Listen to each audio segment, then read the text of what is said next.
Chapter 51. Rain paced slowly back and forth across the living room of her apartment, where her son had been taken. She watched the clock on the wall tick off the seconds of each tormenting minute that passed without a return call from Liam. Nearly 4 hours had passed since she'd spoken to Neil, and there hadn't been a word from the heartless man she had once thought she loved. Perhaps he didn't even care enough for his son to try and help him out, she thought, as different thoughts swirled around her mind. At the other part of the room, Will Parker stood at the floor-to-ceiling window overlooking the street in front of the complex apartment. It was just across the street from her restaurant, where police cars with flashing lights were jammed together at crazy angles. The sidewalk was packed with reporters, concerned citizens, and curiosity seekers, who were hoping for first-hand information. Rain wasn't sure what Will was thinking, but he kept glancing at his phone as if willing it to ring. He was probably hoping for a tip, Rain thought, a lead that would send all those police cars racing away with sirens wailing to rescue Ethan. The fact that her son had been taken in a building that was just across from her restaurant was baffling and frightening. No one, despite the high security in the building, had been able to protect her poor son. That made her more angry at herself for not taking Ethan with her to the restaurant in the morning. She shouldn't have left him and the nanny behind. Rain dismissed her guilt and tried to focus on something else. She'd finally gotten to Mia an hour ago, and her friend had left Switzerland in the middle of a set and was on her way to Zen. A task force had been set up downstairs in the lobby, and calls resulting from the Crimson Alert were starting to come in on the newly installed phone lines. Rain had ordered the restaurant closed within minutes of learning Ethan was gone, but most of the staff had followed her home. They were sitting in the lobby, keeping a silent watch for the little, dark-eyed boy with the bright grin who had long ago captured their hearts. Will Parker's phone gave out a sharp ring in the silent room, and he snapped it to his ear so swiftly that the motion was blurred. A moment later, he turned around and looked from Rain to the other detectives. 3 lawyers are downstairs. They represent Liam Thompson, he said to Rain, then turned to his assistant. Tell the officers at the front elevator to let them in and bring them up here, he added. Hopefully, they aren't here to threaten Miss Wallace with a lawsuit for claiming Thompson as Ethan's father. Ellison, who was already at the front door, heard what the detective said and announced the actual reason for their appearance. He strode swiftly into the living room, with men in black suits carrying several black duffel bags trailing behind him and the other 2 lawyers. Mr. Thompson has instructed us to deliver $1 billion in cash and to remain here awaiting further developments on the kidnapping. Rain's arms dropped to her sides, and she stared at them, overwhelmed with shock and relief, her eyes flooding with tears. If Liam had been there, she would have fallen to her knees in front of him and cried with inexpressible gratitude. Instead, she turned away and covered her face with her hands, weeping helplessly, alternately thanking Liam in her heart over and over again. I'll have you at Wallace's Restaurant Street in a few more minutes, Neil's driver, who'd come all the way from Mirage Mesa to pick Liam and Dante up from Zen Airport, promised. He hammered on the limousine's horn, ran a red light, and turned down a side street packed with rush-hour traffic. 2 tenths to reply, Liam glanced at his watch. It was already 7 p.m. As soon as his flight landed in Zen, he'd called Ellison, who was waiting at the restaurant with the other lawyers, the ransom money with them. Ellison had no new information to report about the kidnapping. All he could add was that he'd seen the actual DNA report confirming that Liam was the father of Rain's little boy, and that Liam's son's name was Ethan Wallace, not Ethan Thompson. This fact further antagonized Liam. He added that issue to the others he intended to hand over to his attorneys in the morning when his little son was safely home. Not once, not even for a second, did Liam allow himself to consider any other outcome of the kidnapping. That would have given fear an opening, and that he could not, dared not, allow. His son would be back safely before tomorrow. Beyond that, all he'd learned from Ellison was that Rain had apparently been raising Ethan on her own. Until he said that, Liam had been braced for the unpardonable likelihood that she was married to that bastard Max and had been raising his son as if he were another man's child. But who would have thought she never got married to that son of a bitch?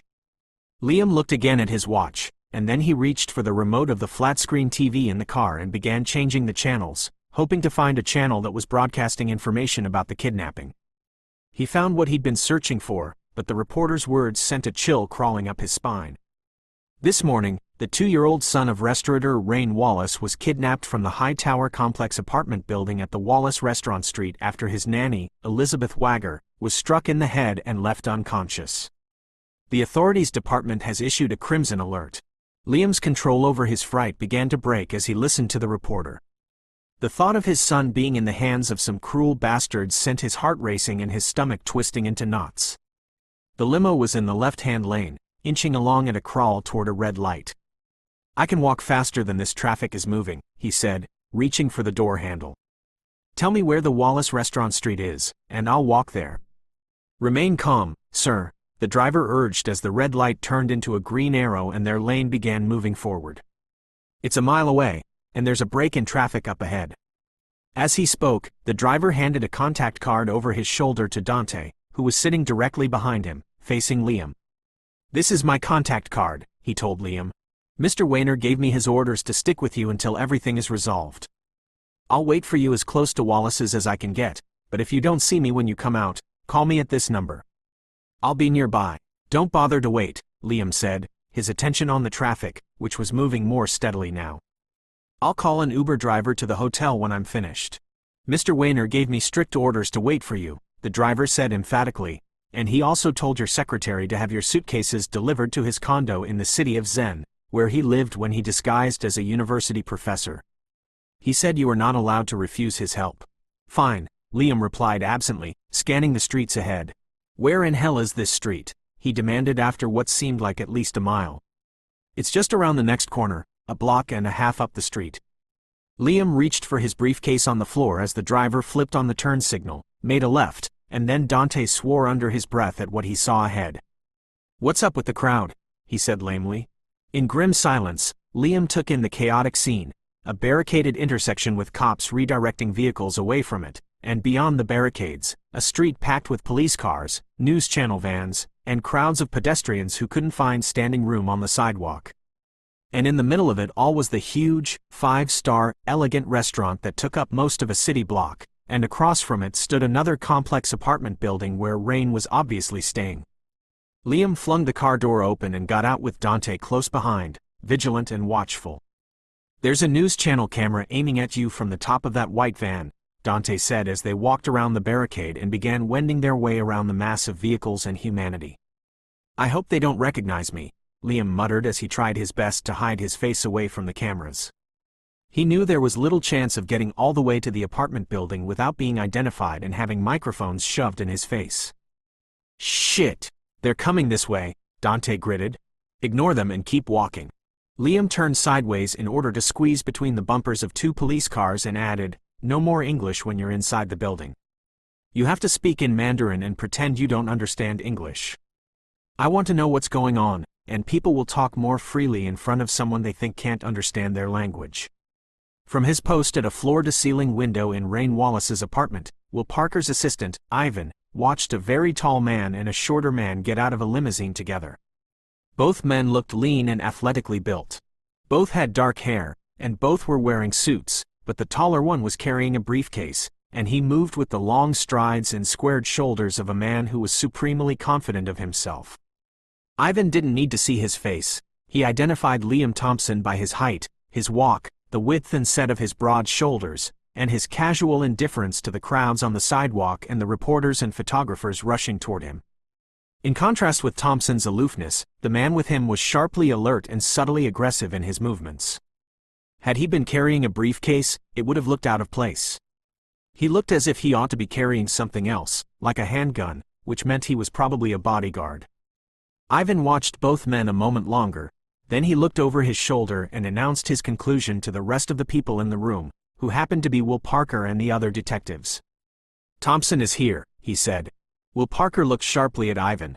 None of them had expected Liam to come after he'd sent his lawyers and the money. But since he was here already, he said to his men, "Call down to the men outside the building and tell them to get Thompson through the crowd as quickly as possible and without drawing unnecessary attention to him. If the media recognize him, his arrival tonight will start an uproar of conjecture, and I don't want anything distracting public attention from Ethan's kidnapping." Ivan nodded, and Will continued, "However, I agree he's done a great job today by coming all the way here in person, but Miss Wallace is in a highly emotional and difficult situation. When Thompson gets here, he's likely going to be very angry, and when he's angry..." Will paused, unable to find the right words to describe Liam's behavior when angered. Then we should keep him in a separate place from Miss Wallace. I mean, he can stay down in the fancy lobby with his lawyers, Ivan suggested thoughtfully. Believe me, Parker replied seriously, I know Liam Thompson isn't going to take the fact that Miss Wallace hid his son from him well. But that doesn't change the fact that he has the legal, moral, and ethical right, and responsibility, to be here with us and to be treated with the respect he deserves as Ethan's father. Let him in. Chapter 52. Two bulky cops were stationed at the front complex apartment building entrance, and another one was standing on the sidewalk near the curb, apparently waiting for Liam. By then, Liam was completely under siege from an army of reporters who had recognized him and were trying to get a statement from him. The bulky cop at the curb shouldered his way through them to Liam when he saw that Liam and the other guy were having a hard time escaping the reporters. Come with me, Mr. Thompson, and don't talk to anyone, he said. Then he turned and began plowing a path toward the front entrance for them with his bulky shoulders. Liam followed in his wake, his expression carefully neutral, while cameras tracked his progress and a barrage of shouted questions attacked him from every angle. Mr. Thompson, why are you here today? Are you here because your nephew Milo is involved in this? Another reporter scored a direct hit. Are you Ethan's father? Liam ground his teeth against the urge to say, yes, I am. He'd grown up in China wondering who his own father was and overhearing adults speculating about his origins behind his mother's back. Some would even say his mother had gone abroad to be a rich man's whore, and when she got pregnant with a child, she ran back with her disgrace to her father's land. Because of Rain, his son was in the same humiliating position now, and the entire city of Zen was doing the speculating. The only thing that kept him from telling the reporters that he was Ethan's father was fear that it might somehow put his son in more jeopardy. One of the cops guarding the entrance reached for the glass door handle and shoved it open just enough for Liam, Dante, and the cop escorting them to squeeze past. It closed behind them, shutting out the uproar outside. In comparison to that, the apartment's fancy lobby with plush sofas seemed almost peaceful, but it was far from deserted. 2 long rows of tables had been set up on the far left of the lobby, and at least 24 people were seated there, answering ringing phones that were obviously newly installed, their cords strung haphazardly across the floor. It was like the Wallaces' entire staff had taken a home in the apartment lobby with none of the front desk staff minding. A few restaurant employees were even keeping coffee cups filled and passing out sandwiches to the task force on the telephones, while other employees looked on in watchful silence, clearly hoping for some indication that one of the people on the phones was getting a good tip. Ellison and the other 2 lawyers and a dozen men in black suits were sitting at nearby lobby plush sofas with 3 duffel bags in front of them, openly eavesdropping on the people manning the telephones. Come this way, the cop told Liam, and 3 of the attorneys looked around sharply to check out the new arrival. Liam nodded at them but continued following the cop, who seemed to be leading him toward an elevator, where 2 cops were standing guard at the entrance as if to keep watch on anyone going up. The elevator took them to the top floor, and once they got there, the cop turned right and headed down a long, white, plush hallway lined with a few doors. At the end of the long hallway, a long, black-doored room stood alone from all the rest in the hallway. The cop gestured toward it, stopped, and stepped aside for Liam to pass. Miss Wallace's apartment is right over there, he said. Liam glanced at Dante and told him in Mandarin to go back downstairs to the lobby, while he continued walking towards the door. When Liam reached the apartment room, he had no difficulty recognizing the first 2 men he saw when he strode into the spacious apartment's comfortable living room.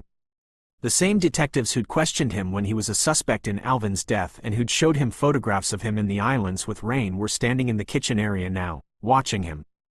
Will Parker walked forward, held out his hand, and said with a grim smile, I'm sorry we're once again meeting under very difficult circumstances. Liam ignored his outstretched hand along with his implied sympathy. Have you heard anything yet?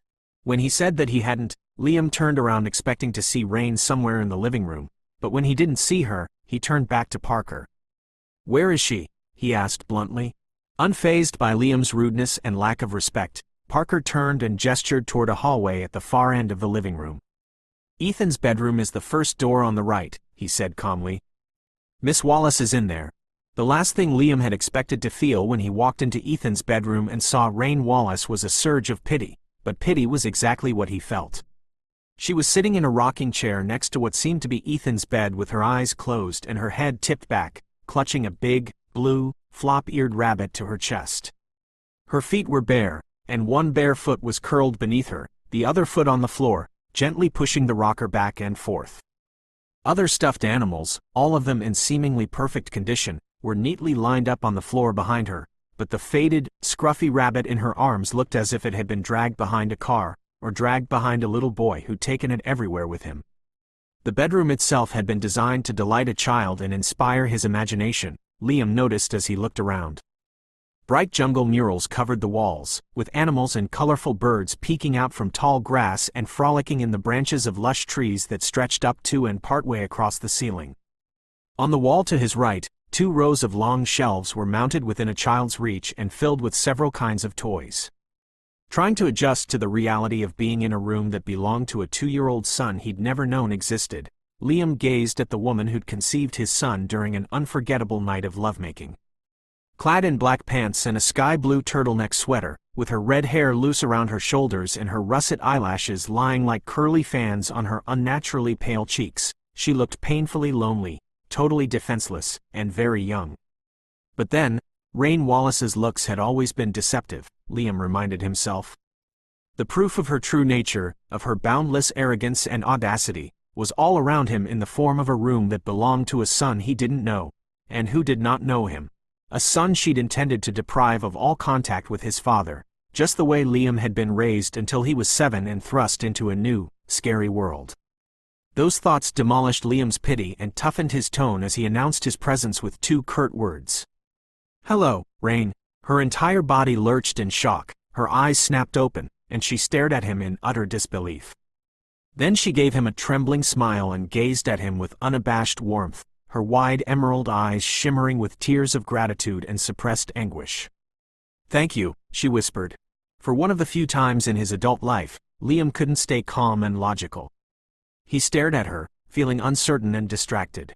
With her wounded green eyes looking up at him and her curly red hair draped around her shoulders, Rain Wallace reminded him of a heartbroken woman in a painting he'd seen in a museum, who was trying to smile through her tears while her entire family lay dead at her feet. The same woman he was pitying now, Liam reminded himself bitterly, had played with his emotions on the island. She had taken him on a mental and physical roller coaster ride, then left him standing on the shore like an idiotic, lovesick schoolboy while she flew back to Zen with Max Everett. Abruptly, Liam disengaged himself emotionally from her and from their past history, and focused solely on the present situation. "What are you thanking me for?" he asked shortly. Until that moment, Rain had been content to remain in the rocking chair, letting what she thought was a dream unfold in front of her, but Liam's curt tone hit her like a warning slap, jarring her into the reality of his presence and doing so with nerve-wracking suddenness. Still clutching the rabbit, she stood up in order to more properly convey her respect and gratitude, and she answered his question by saying with earnest formality, "Thank you for lending me the ransom money. I've given your lawyers an IOU and asked them to create a formal loan agreement. I said I'd put up my entire property as collateral and pay you back over 30 years. She broke off when she realized that the undeniably lenient repayment terms she was suggesting were making him so furious that his eyes were turning to a pool of ink and a muscle was beginning to tick in his jaw. It hit her then that he could still change his mind about lending her the money, and she decided the sooner he left, the better, so long as he left his $1 billion behind. "I'll pay you back in 20 years, maybe even less, with interest," she added quickly. "My restaurant is doing well. I'll agree to any terms you want. Just tell your lawyers, and I'll sign the loan papers." In a last desperate effort to keep matters friendly and to show him gratitude and consideration while simultaneously persuading him to leave, Rain said carefully, "You didn't need to come here personally, although," she lied, "I'm glad you did. But there's no reason for you to stay. You can't do more than you already have. You should go back and rest at your place." Enraged because she had the guts to stand there and treat him as if his kidnapped son's welfare were none of his business, and that he had no right to be present or involved in anything except loaning the ransom money to her, Liam gave her a brief, frigid warning. "Don't push my buttons, Rain. And don't thank me and don't dismiss me. You and I are going to have a very long, very unpleasant meeting with our attorneys present, just as soon as the boy is safely back here." "Don't call him the boy," Rain retorted fiercely. "He is your—" "Why not?" Liam snapped. "You've made damned sure I couldn't call him my son. Until today, I didn't even know he existed. I took you off my birth announcement list when you called me an immoral bitch." Rain flung back with blazing anger. Her brief burst of anger faded as soon as she realized Ethan was still in the hands of some brutal strangers while she was arguing with someone like Liam. Through tears, she glared at Liam and fiercely whispered, "Go away. Get out of here and leave me alone." Then she turned her back on him. Liam watched, stunned, as she collapsed into the rocking chair, sobbing into the rabbit. "My baby is gone," she cried. "He's gone. They took him away from me." Despite wanting to see her as the manipulative liar she was, Liam found himself trying to remember their past conversations and when he'd called her an immoral bitch. He had pushed her out of his mind so completely that he had to focus to recall what he'd said to her in the past now. And then he remembered their confrontation at the banquet clearly. His reaction now was the same as it was right after he walked away from her that night, disgust at losing control of his temper and letting Rain Wallace get under his skin. The words he'd said were harsh but true, and her hiding their son from him only proved it more now. However, realizing that she loved his son so deeply, despite her dislike for him and her deceit, made it hard for Liam to see her as entirely heartless and immoral. The sound of her sobbing also made it difficult for him to see himself as just a victim of her betrayal. So, he turned his back on her and walked out of the room, just as she wanted him to do. He could still hear her shattered weeping as he walked down the hall, but unlike Rain, Liam refused to consider the possibility that his son would come to any harm or that he wouldn't be safely returned tonight, when the ransom was paid. Not once, since that morning, had the thought that he might never see his son alive slipped past his barriers. The possibility was there, though, sinister and hideous, an evil specter crouching in the darkness at the edges of his mind. Despite all his money, power, and influential contacts, he couldn't do one thing to help ensure the safety or the return of a little boy. His own son. His jaw clenched with the effort it took to drive out the insidious thoughts and to shake free of the terrible dread trying to wrap its tentacles around his mind. He wasn't helpless. He had money and power, and knew how to use them. He also had a plan, a simple, effective plan. Last but not least, he was an expert at persuading criminals and greedy, desperate people. Kidnappers were greedy and desperate. And so, when the kidnappers made their ransom call, Liam was going to calmly take that call, and instead of agreeing to pay their $1 billion ransom, he was going to offer them a much better deal: $2 billion. One half would be paid at the first drop-off site they named. The second half would be taken to a second drop-off site of their choosing and handed over simultaneously while someone verified to him that his son was in sight and alive. With his thoughts on that, Liam walked back into the living room, noticed that Will Parker was openly scrutinizing him, and decided he'd be better off waiting downstairs in the lobby until the time for the ransom call approached. "I'm going to wait in the lobby," he said to Will as he started in the direction of the apartment's door. "That would be a mistake." Surprise made Liam pause and turn toward him. "Why?" "Because despite whatever Rain said to you just now, you're Ethan's father.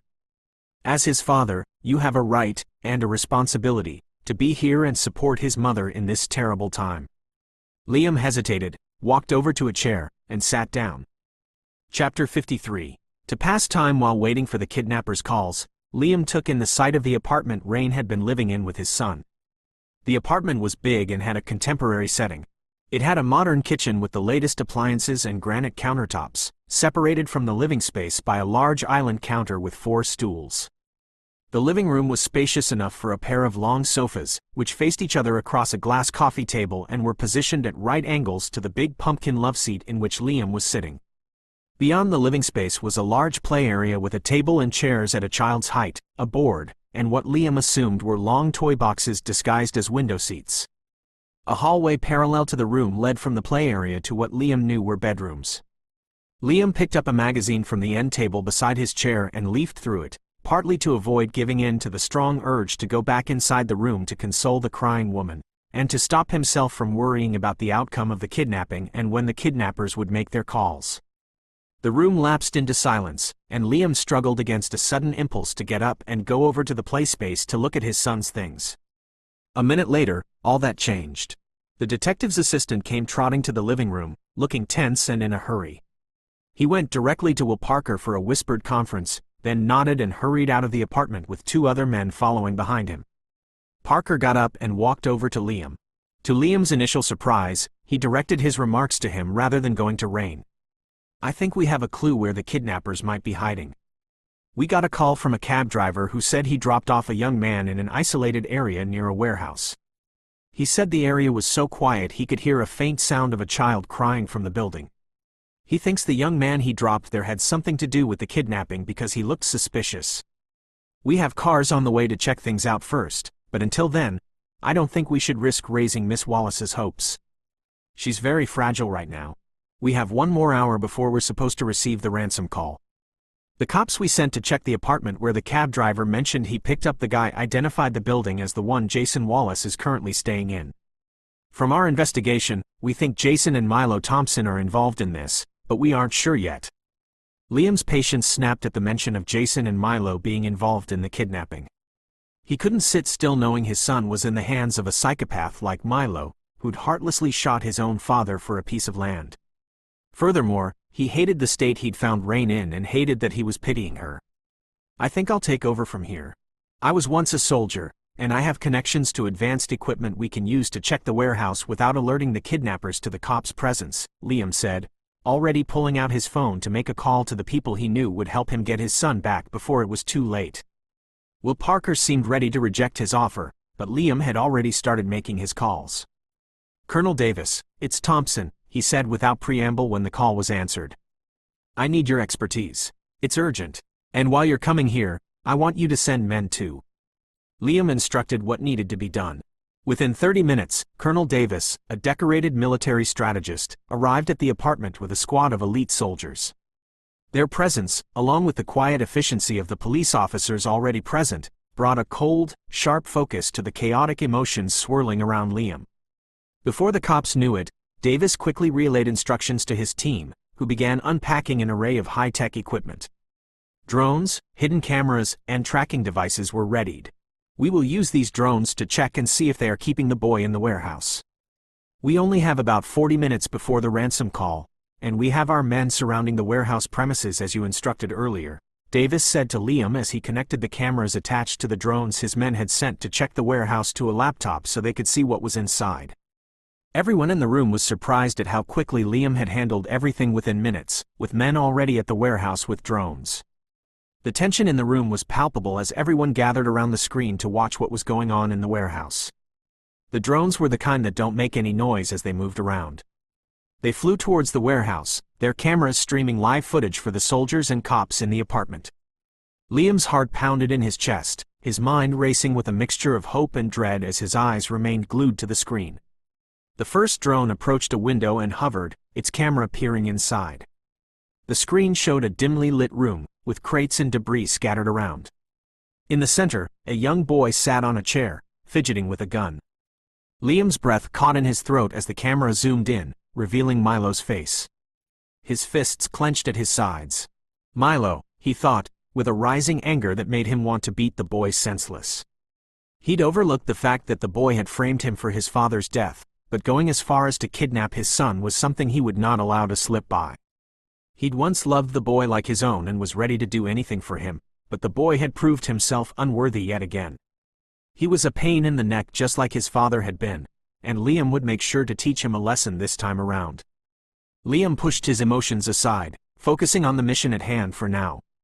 The drone moved to the next window, where the glow of a television illuminated a small area. A young girl with blonde hair sat on a mat with a boy in her arms, both engrossed in watching SpongeBob SquarePants. The boy looked unharmed and seemed to be enjoying himself, but his face was turned away from the camera. Despite not seeing his face, the fact that the boy appeared all right made Liam's knees almost give out from the relief that washed over him. He found himself smiling against his will and patting Will Parker's shoulder in joy. Will cleared his throat awkwardly, pretending not to notice Liam's emotional reaction. "Alpha Team, this is Command," Davis said into his mouthpiece, his voice steady. "We have visual confirmation. There's a teenager armed with a gun on the north side of the warehouse. The target child is with a female civilian in the south section, watching TV. No other armed men detected. Prepare to move in. Alpha, retrieve the child. Bravo, secure the armed teenager. Proceed with caution." The soldiers moved with silent efficiency, their movements displayed on the screen from multiple drone angles. One feed focused on Milo, who seemed oblivious to the danger approaching him. The other tracked the team moving towards the girl and Ethan. Liam's pulse quickened as he watched the teams advance. The silence in the room was deafening, the only sounds being the occasional soft buzz of the drones and the hum of the equipment. He could feel every second stretching out, the tension almost unbearable as his eyes remained on the screen where his son was. "Target in sight," one of the soldiers reported. The camera showed them approaching the girl and Ethan. Moving in, the soldier moved swiftly, gently placing a hand around the girl's mouth so she wouldn't scream and alert Milo. She jumped, startled, but the soldier's calm demeanor seemed to reassure her, and she didn't fight or struggle. The other soldier lifted Ethan into his arms, the boy's face still away from the cameras, and Liam craned his neck as if wanting to catch a glimpse of his face. Meanwhile, on the other feed, Milo noticed the commotion and his eyes narrowed. He was out of his chair in seconds. He raised his gun and shot at the soldiers approaching him. Before any of them could react, he had jumped out the window with the practiced precision of someone who had done that many times. He was in the bushes before any of the soldiers could apprehend him. Liam cursed under his breath as the soldiers ran after him. However, Liam's emotions surged as he saw Ethan being carried into the authorities' car, his head lying on the soldier's shoulder as if he was sleeping. "The boy is safe," announced Davis as he turned to Liam. "The teenager will be caught soon as well." Liam's relief that Ethan was safe was so immense, so overwhelming, that he could ignore for now the fact that his maniacal nephew was the kidnapper and had escaped the soldiers. Later, he would deal with that, but right now, he wanted nothing to intrude on his forthcoming meeting with his son. Then, because he couldn't resist the temptation anymore, he walked over to Ethan's play area while the soldiers and cops were discussing the escaped kidnapper. Chapter 54. He studied the scribbles on the board and concluded that his son was probably not an artistic prodigy. Since no one seemed to be paying any attention to Liam, he leaned over and opened one of the window seats. It contained an assortment of toy trucks. From that, Liam concluded that Ethan's future might be in the transportation industry. He didn't realize he was hoping his son might share his love for cars and motorcycles until he looked inside the second box. There were at least half a dozen toy cars and motorcycles. Liam straightened and looked at his watch, wondering why it was taking so long for the soldiers to arrive here with Ethan. They'd obviously saved him already. 20 minutes later, there was a commotion in the apartment hallway, and Parker got off his chair, striding swiftly to the door. "Where is he?" he said urgently, but he sounded excited, and Liam automatically tensed. When Parker walked back into the room, he was carrying a little boy and grinning from ear to ear. "Rain, come out here right away. There's someone who wants to see you," announced the restaurant manager, who had been sitting with the cops and soldiers the whole time. Parker lowered the child to the floor as Rain rounded the corner from the hallway. People began crowding into the room from the hallway, and the scene exploded with joy and motion. "Ethan?" Rain cried, and the child laughed out loud at the same time his mother burst into tears and dropped to her knees in front of him. "Ethan," she whispered, running her hands over his face and chest, then dragging him into a crushing embrace, weeping while she chanted his name like a prayer. "Ethan, Ethan, Ethan." It was an exhibition of maternal love beyond anything Liam had ever imagined. It imprinted itself on his mind and touched something deeper as he came to terms with the reality that the weeping, joyous mother holding her son in a fierce embrace was the same woman he had held in an even fiercer embrace in bed years ago. She swept her son up and carried him to the doorway to show him to the crowd gathered there, and it dawned on Liam that the people in the doorway were mostly dressed in white, like kitchen staff, or in black suits, like waiters. "Miss Wallace?" Parker whispered. "It's all thanks to Mr. Thompson that everything turned out well. He did a great job in helping us here. Right now, Mr. Thompson has a right to some private time with Ethan and you," he added, deciding he didn't dislike Liam Thompson after all. Rain looked around and finally saw the men in military uniforms. She stared at them blankly and slowly emerged from her mindless euphoria. "I didn't know," she said aloud, her voice filled with disbelief that she could have forgotten that Liam was even there, not to mention the fact that he'd been of help, or that he'd dispatched lawyers with $1 billion to pay Ethan's ransom within a few hours of her call to Neil, or that she'd told him to get out of Ethan's room. She had not expected him to call the military and assist the cops. She had thought he would have left because she had told him to. Filled with shame, she searched the faces in the doorway, looking for a hard, unsmiling face, but he wasn't there. She turned around with Ethan in her arms and saw Liam standing motionless at the far end of the room, his hands thrust in his pockets, watching for a clearer glimpse of Ethan, waiting there to meet his son. Ethan's safe return was unquestionably the happiest moment in Rain's life. Oddly, this moment felt very much like the second happiest one after meeting Liam.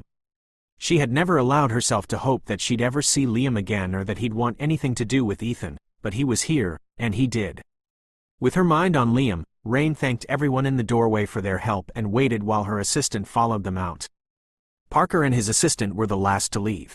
Parker reached out to ruffle Ethan's curls and grinned when Ethan intercepted the gesture and gave him a high five instead.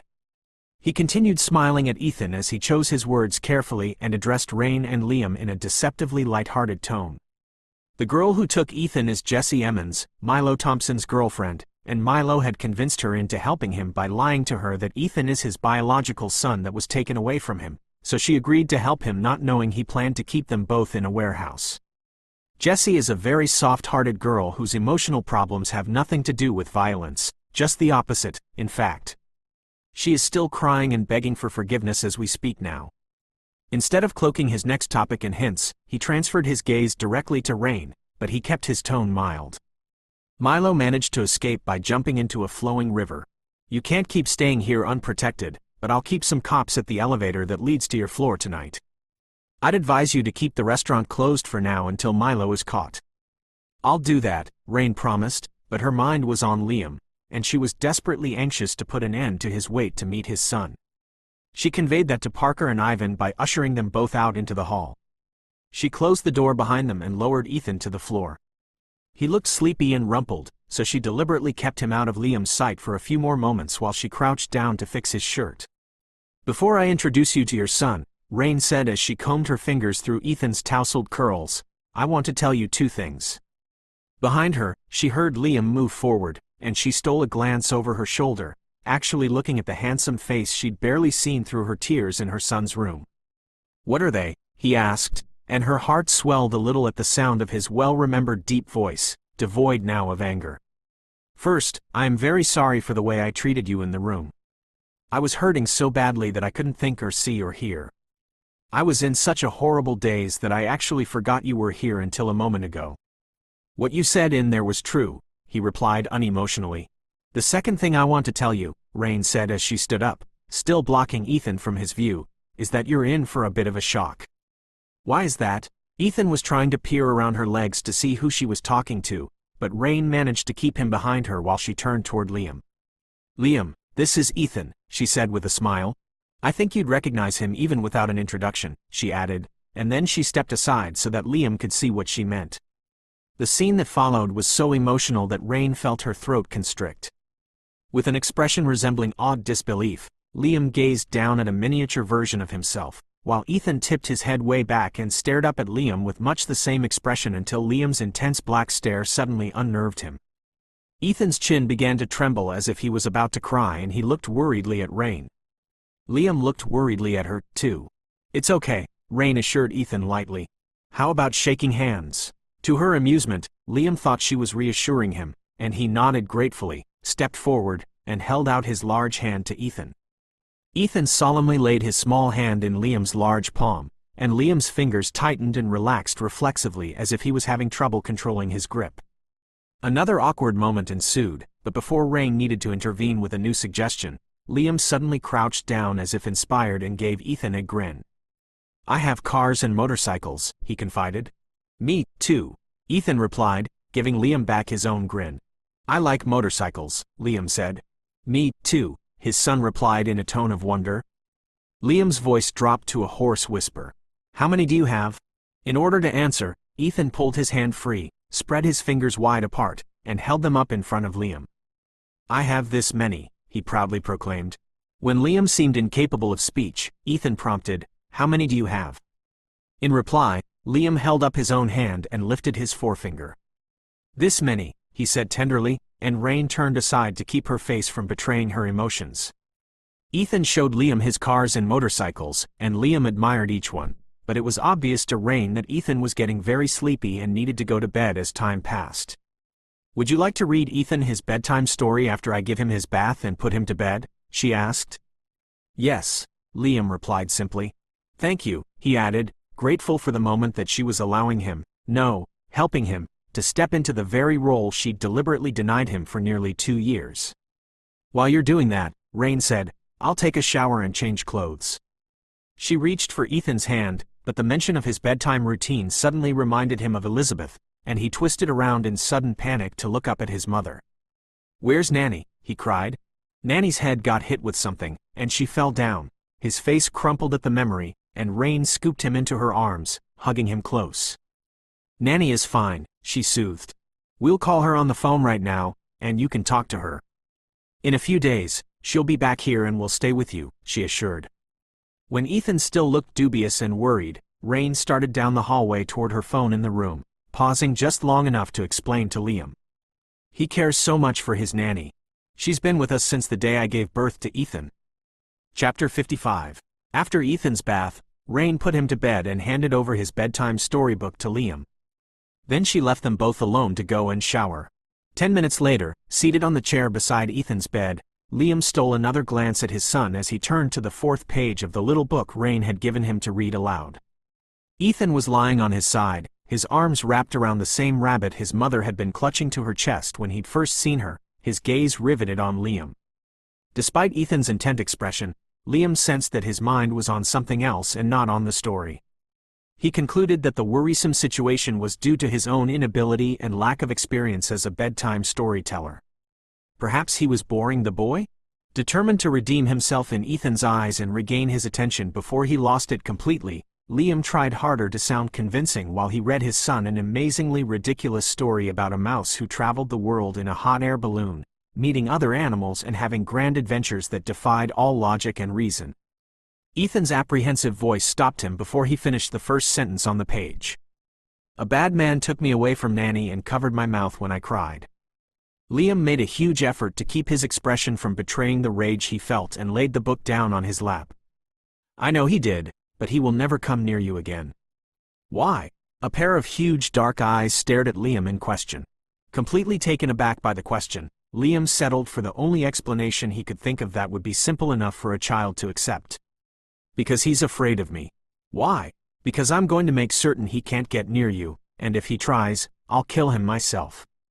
Because I know who he is, and I'm going to make sure he spends the rest of his life in he. He broke off that vengeful sentence because he didn't want his son to start fearing him.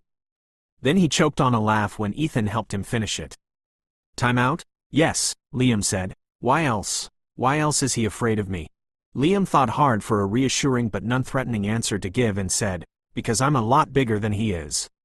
Why again? Ethan prodded. It dawned on Liam that he'd been lured into a conversational loop by a 2-year-old who was prepared to continue the game all night. Liam smoothly switched roles with him. Why do you think he's afraid of me? Ethan regarded him in surprise for a moment, as if the answer should have been obvious all along. Because you're my daddy. Liam's heart slammed into his ribs, and he had to swallow before he could breathe. Ethan mistook his silence for uncertainty. Mommy said you are and that you love me, he added emphatically, as if that alone should be enough to remove any doubt Liam could have. Your mommy is right, Liam said tenderly. Reaching out, he smoothed the cover around Ethan's shoulder. What else did she tell you? Ethan's eyes brightened at the question. Mommy told me, you came to my house. You told soldiers, find Ethan. You said, bring Ethan right straight home to me. And so, they came to that big place and did. The words tumbled out in an excited, halting rush. Then he seemed to run out of words altogether, and his brows drew together as if that baffled him. Liam watched him, his own brows drawing together in bafflement because Rain had obviously told his son that Liam had raced to his rescue today and was solely responsible for his safe return. She apparently wanted Ethan to see him in a heroic light, and yet, he would have expected just the opposite of her after she'd deprived him of being a father to the boy. Ethan's next words pulled him back to the present and made his throat tighten again. You see me again? He asked, and wagged his head in the affirmative, urging Liam to say yes. Yes, Liam whispered, smiling. I'll see you tomorrow. And the next days? He wagged his head again. His son, Liam realized with amused pride, had obviously inherited his knack for knowing when and how to press an advantage, a clear indication that he could have a wonderful career in the world of business. In answer to his question, Liam said, yes, the next days and forever. Then he decided to broach another, very important subject. I brought a special friend along with me. His name is Dante, and he's downstairs right now. He's going to sleep up here, and whenever you go somewhere, he's going to go with you. Is he also big as you? Absurdly pleased that his son apparently regarded him as a giant among men, Liam said, No, but he's very, very strong. Ethan nodded and closed his eyes. Moments later, he was asleep, and Liam gazed down at the sweet face of his son, a little angel with sooty curls, dusky lashes, soft cheeks, and a small, sharp chin. Liam's chin, he realized with a jolt. He recognized that chin. He stared at a larger version of it in the mirror every day while he shaved. The small hand lying against the rabbit's head was Liam's hand in miniature. Leaning forward, Liam carefully lifted the little hand from its resting place and pressed it to his lips. In the room across the hall, the shower stopped running, and he stood up from the bedside. Then he turned and looked around at his son's things, but it was the 3 photograph albums atop a shelf of books that ultimately captured his attention. 2 of the albums had labels on the spine indicating the time frame of the pictures inside them. Liam took one off the shelf, opened it, and saw pictures of his son in a high chair, surrounded by balloons, with a chocolate cake in front of him that had 1 candle on it. His son's first birthday had come and gone without him knowing it. The anger he would have felt at that was softened by everything he'd seen Rain do and say, and by the fact that she'd not only told Ethan right away that Liam was his father but had also succeeded in making him a hero in his eyes, rather than a frightening stranger. He flipped to the front of the album and saw Rain, with a bulging belly, standing in a bedroom, hanging some sort of toys above a crib with her right hand while her left was against her belly, a beaming smile on her face. A long-buried memory suddenly resurfaced with vibrant clarity in Liam's mind, the memory of a sexual experience so powerful, and an orgasm so intense, that it had seemed profoundly unreal. Afterward, he'd held Rain in his arms, wishing somehow that they'd conceived a baby. The thought had seemed so pleasant in his mind he'd subconsciously held her tighter because he didn't mind one bit if she had his child. Deep down, he'd wanted it to happen, but he'd never thought it would. The 3rd album was shorter and fancier, with an embossed title on the spine that said, My Baby's First Photo Book. Liam picked up all 3 albums, took them into the living room, and laid them on the coffee table. Then he glanced at his watch and reached for his phone. He had already gone down to the lobby, dismissed his attorneys, thanked the soldiers who had assisted him, and called Neil to inform him that Ethan was safe. He also assured Neil's 4-month pregnant wife, who was on her way to Zen, not to worry because he was there for her friend. Liam had left Dante in the lobby with the duffel bags containing the $1 billion, as he didn't want Ethan present when he explained Dante's role to Rain. When Dante answered his call, Liam instructed him to have Neil's driver transfer the money into the limo trunk. He then explained to Dante that he wanted him to act as Ethan's bodyguard for the time being. Liam's last call was to Ashley, Milo Thompson's mother. Her boyfriend, Cal, who was also Liam's business partner, answered her private line. She's talking to Will Parker right now, Cal explained to Liam, who was also his boss in the business world. We saw you going into the high tower complex apartment building tonight on the 7 o'clock news. We didn't know Milo was involved until Parker got here. It's all over the news now. Cal paused, then added awkwardly, I wouldn't ask this, but if Ethan Wallace is your son, then what Milo did will be even harder for Ashley to bear. I just want to be prepared. He's my son, Liam interrupted. Tell Ashley that Ethan is unharmed, so she needn't feel bad on my account. It's incredibly kind of you to dismiss this, Cal said, sounding more astonished than grateful. I'm not dismissing anything, Liam retorted. I am going to ensure Milo spends the rest of his life behind bars, and if he comes near my son or his mother again, I will hunt him down myself, and I won't involve the police when I find him. If I were in your position, I would feel exactly as you do. Then I hope you can make Ashley understand how I feel. She will understand, Cal said with sad certainty. Liam promised to call Ashley in a few days and hung up. Dante arrived a few minutes later, and by the time Rain walked into the living room, he was sitting at the kitchen island, already on duty.